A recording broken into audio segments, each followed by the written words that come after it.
பல நேரங்களில் நீங்க ஒரு விஷயத்த ரொம்ப யோசிச்சிருப்பீங்க. என்ன யோசிச்சிருப்பீங்கன்னா, எங்க அப்பா அம்மா சொத்து எதுவுமே எனக்கு வரலையே, அவங்க கொடுத்துட்டு போனதெல்லாம் எடுத்துக்கிட்டாங்களே, எல்லாத்தையும் பிடுங்கிக்கிட்டாங்களே, என்ன எங்க அக்கா தங்கச்சி அண்ணன் தம்பி எல்லாம் தனியா விட்டுட்டாங்களே, என்னை ஒண்ணுமே இல்லாம நடுத்தல நிறுத்திட்டாங்களே, அவங்க நிறுத்தும் போது ஏன் கர்த்தர் சும்மா இருந்தாரு? பல நேரத்தில் உனக்கும் எனக்கும் விரோதமாய் அப்படித்தான் எழும்புவாங்க. நம்ம மேல பொறாம, நமக்கு ஒன்னத்தையும் கொடுக்க மாட்டாங்க. நானும் என்னுடைய நண்பர்கள் ஒரு 2-3 பேரும் ஒரு நாள் உட்காந்து டிஸ்கஸ் பண்ணிட்டு இருந்தோம்.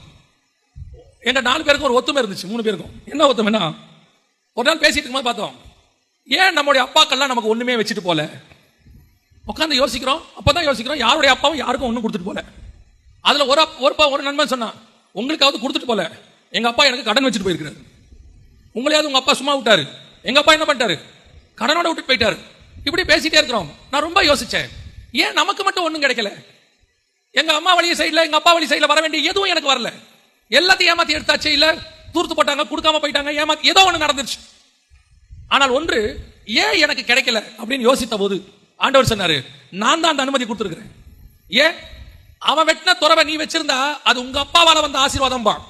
இப்போ நீ துறவு வெட்டு, நான் உன்னை ஆசீர்வதிக்கிறேன், அப்பதான் நான் உன்னை ஆசீர்வதிச்சேன் பைபிள் சொல்லும், உலகம் சொல்லும். உன்னை பாக்குறவன் சொல்லுவான், அப்பாவோட ஆசீர்வாதம் வரக்கூடாதா? அப்படி அல்ல. அப்பா நீதிமானாக இருப்பார், பரிசுத்தவனாக இருப்பார், அவர் உண்மையா உழைச்சிருப்பார், கிடைச்சிருக்கும், அதெல்லாம் வேற விஷயம். ஆனால் ஒண்ணும் இல்லாவிட்டாலும் கவலைப்படாதீர்கள். உன்னை எல்லாத்தையும் எடுத்துட்டு விட்டுட்டானா கவலைப்படாதீங்க. ஒன்னும் கொடுக்க முடியாதுன்னு அக்கா தங்கச்சி அண்ணன் தம்பி சொல்றானா சந்தோஷப்படுங்க. எனக்கு ஒரு துறவை கர்த்தர் வெட்ட போறாரு, அது எனக்குன்னு வெட்ட துறவு, அதை தூர்த்து போட யாராலையும் முடியாது, அது என்னுடைய துறவு.